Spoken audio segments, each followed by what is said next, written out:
This one got smacked right in this left rear quarter panel. I'm gonna scribe my final cut points. So this one is good and ready to weld together. I have a Toyota RAV4 here. This one got smacked right in this left rear quarter panel here. I destroyed it, and it's also gonna get this side gutter piece goes right there, which is all wadded up in this area. New quarter panel right here as well. First, I'm going to go ahead and I'm gonna make a quick pull on this quarter panel to roughly pull that damage out before I start cutting it apart.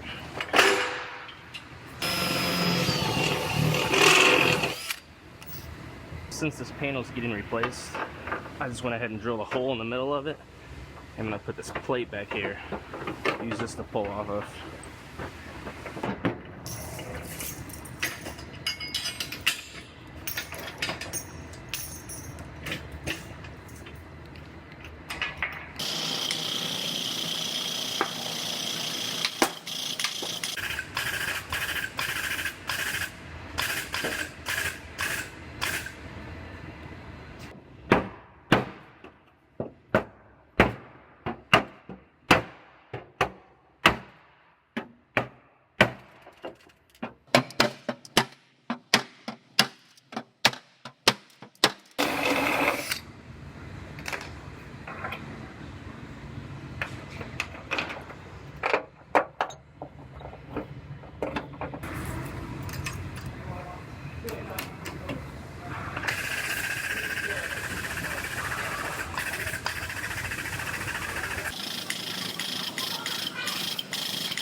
So this quarter panel is going to get sectioned in right in this area, then right in here. There's actually a measurement. They had me measure 80 millimeters down from right here and 30 millimeters down from right there. And those are going to be my final sectioning joints. And then this car also has a dog leg procedure to section this bottom section in. So I'm going to use this cut joint as my bottom joint. And it's 220 millimeters down from right here. So I'm going to mark that.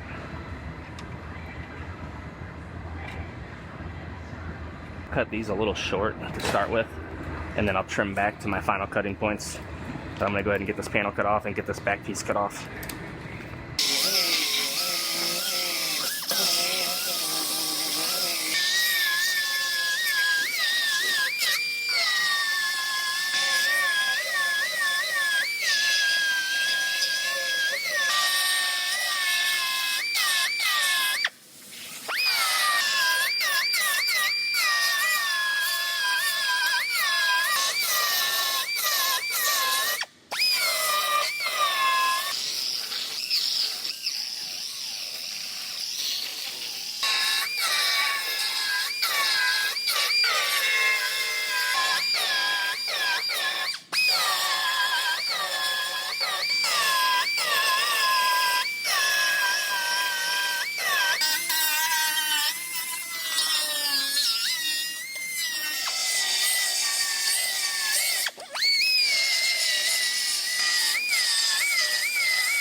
Now I have this quarter panel roughly sitting on there.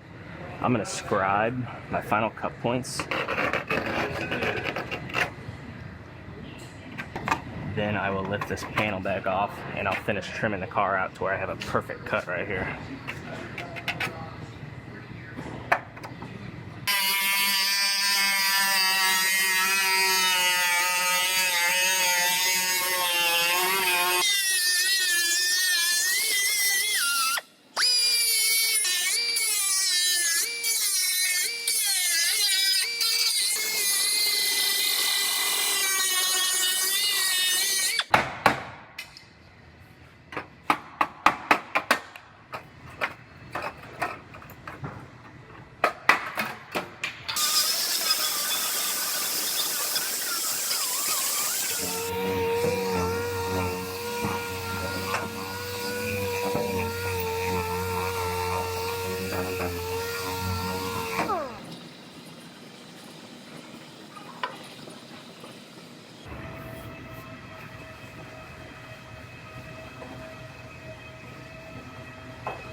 So I have this quarter panel roughly sitting on there. I'm gonna go ahead and I gotta fit up my back door to make sure this part of the panel is sitting correctly. Then I'm also going to make sure everything back here is fitting correctly.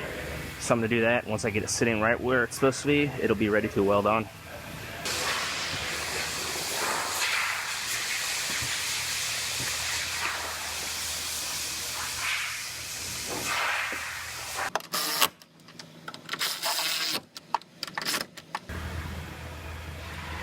Now that gap looks perfect, exactly what we want. So now I'm going to check the back.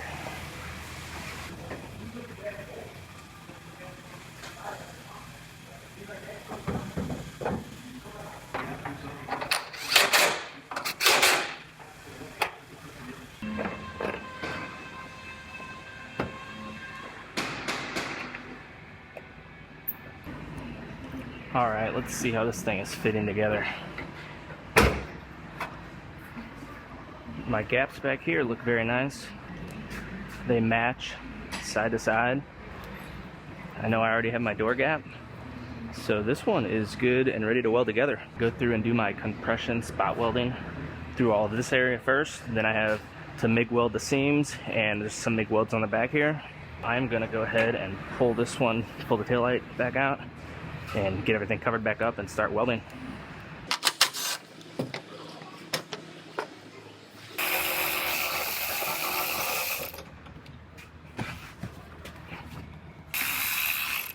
Always want to disconnect the battery before you start welding.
Now, I don't know if you guys could see this, but I went ahead and ground down my weld at my seam here, and there's a little pinhole right here, which happens every once in a while, but you don't want to leave those.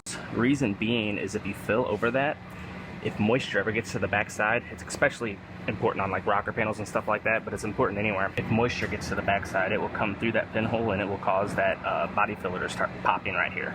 As long as you have a good, solid welded seam with no pinholes and you apply quality body filler correctly, it'll never be a problem, it won't fail. But if you leave pinholes, it will get moisture through it and start popping loose. I'm gonna go ahead and I'm gonna zap that pinhole up.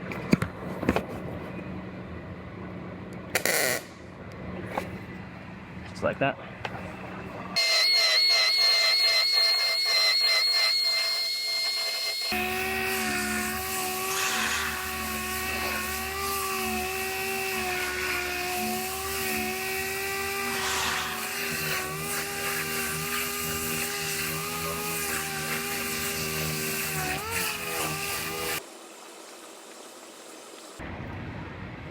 Now you guys might see the tape I have right here. The reason for that is that's where window urethane goes, where that piece of quarter glass gets glued in, and you don't want to put body filler there. You got to put epoxy primer, which is what I'll do later, but I put tape there so I don't get body filler on it whenever I fill this spot right here.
So before I prime this, I'm going to tape off where the window urethane goes, because I'll have to put epoxy primer down on that area.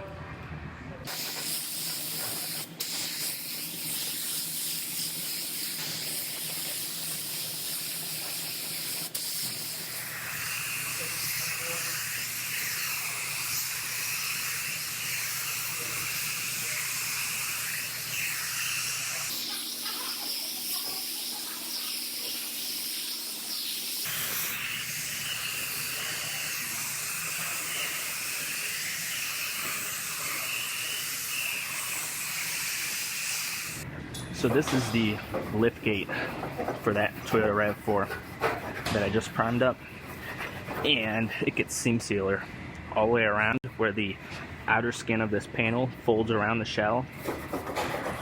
It has to be sealed up, so I'm going to scuff it up, then tape it off and lay out a nice bead of seam sealer all the way around.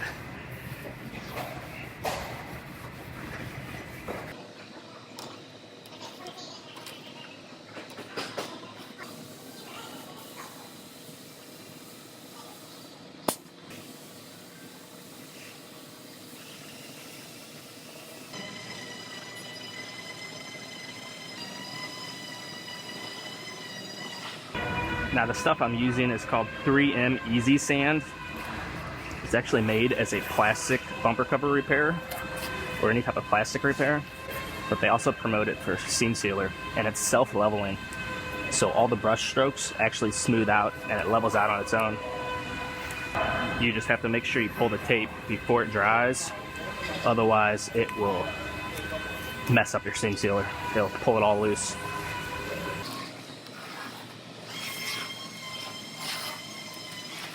So this is the epoxy primer that I'm going to put down here where the window urethane goes.